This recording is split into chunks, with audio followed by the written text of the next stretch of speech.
Hey there, Dashni. So here's another video that I'm doing for you just to answer the question you sent through.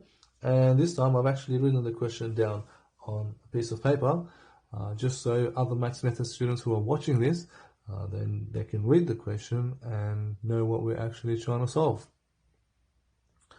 Alright, so what do we have? We've got a stone is thrown vertically upwards from the edge of a platform which is 10 meters above the ground. The position time graph for the motion of the stone is shown, which is that graph here. The motion of the stone is in a straight line and the reference point for position is taken as a point at ground level, directly below where the stone was thrown. Part A.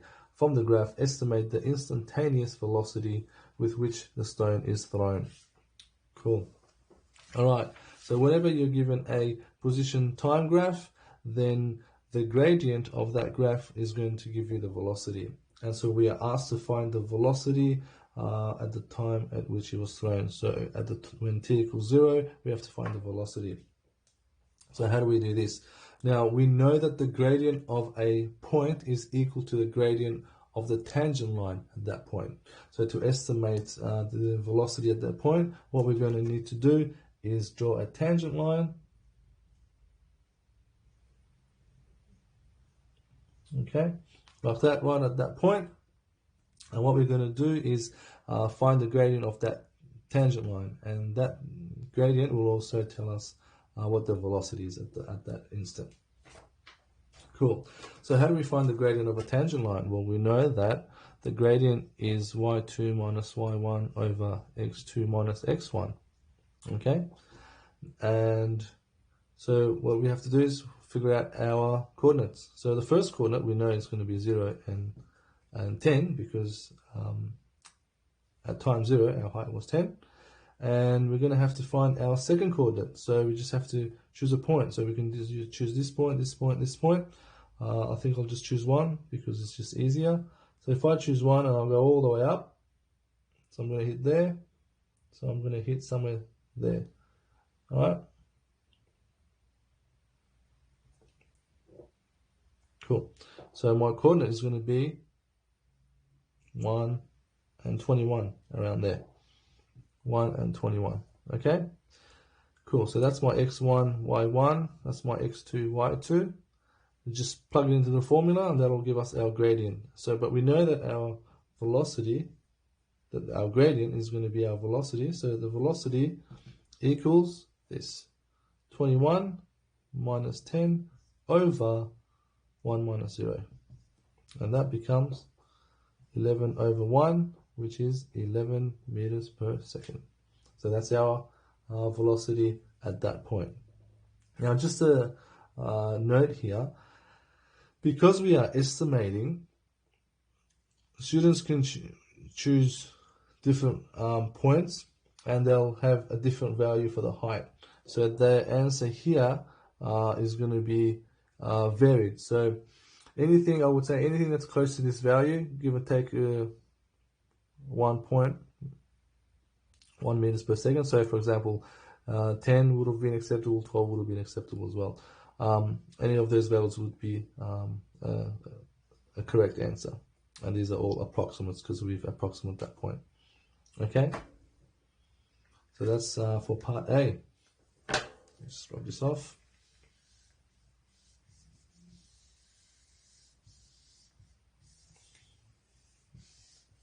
Cool.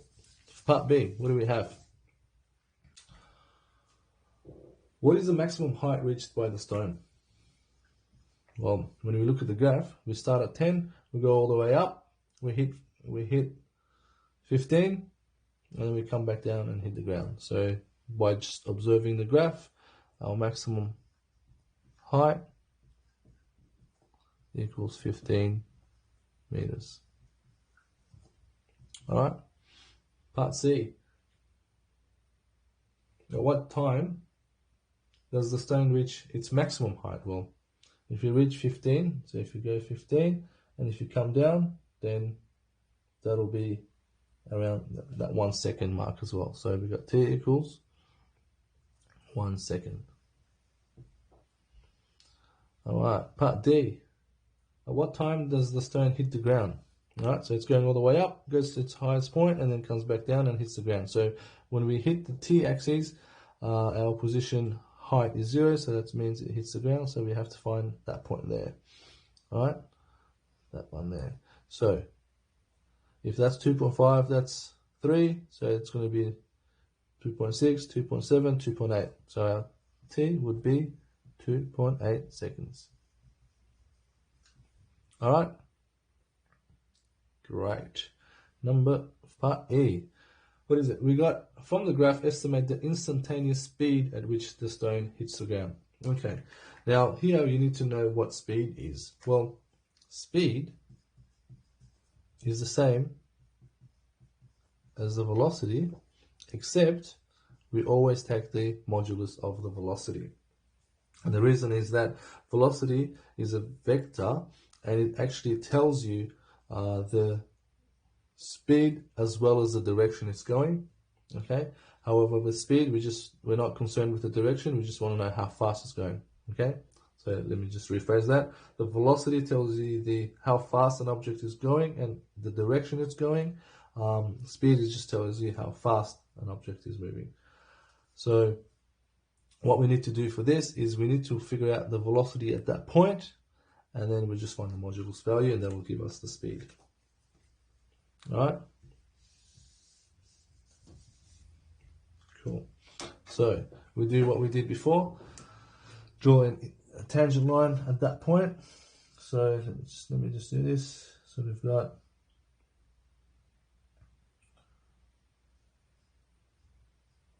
something like that. All right. So we've got a tangent line that just touches that point. All right. And now we have to do what we did for part A and work out the gradient of that line. So what's our gradient? Or what's our points first? So we've got 2.8 there and 0 for our first point, and our second point, we can just use the value 2. And if you go all the way up, and if you go all the way here, that's around a 12. So we can say 2 and 12. All right. So our velocity at that point is going to be y2. So we've got x1, y1, x2, y2. So it's going to be y2 minus y1. So it's 12 minus 0 over 2 minus 2.8. Okay. So that's the same as 12 over negative 0.8, which is, and these are all approximates by the way, negative 15 meters per second. All right. So for speed, we know that's the modulus of the velocity. The modulus of negative 15, that's 15 meters per second. And that would be your answer. Just again, as a note, this answer is going to vary between student to student depending on the approximate value they chose for the height and their time. So anything close to this 15 would be a correct answer. All right, there you go. That's the answers for that question. If you have if anything didn't make sense, then comment on the video below, and I'll reply back explaining the parts that didn't make sense. Otherwise, thanks for watching. And if you guys out there want me to tutor you for maths methods, then go to my website mathshelp.com.au and scroll down all the way to the bottom, and you'll find my contact details there. And if you found this video helpful, then don't forget to click on that share button. Take care for now, and I'll see you guys in the next video.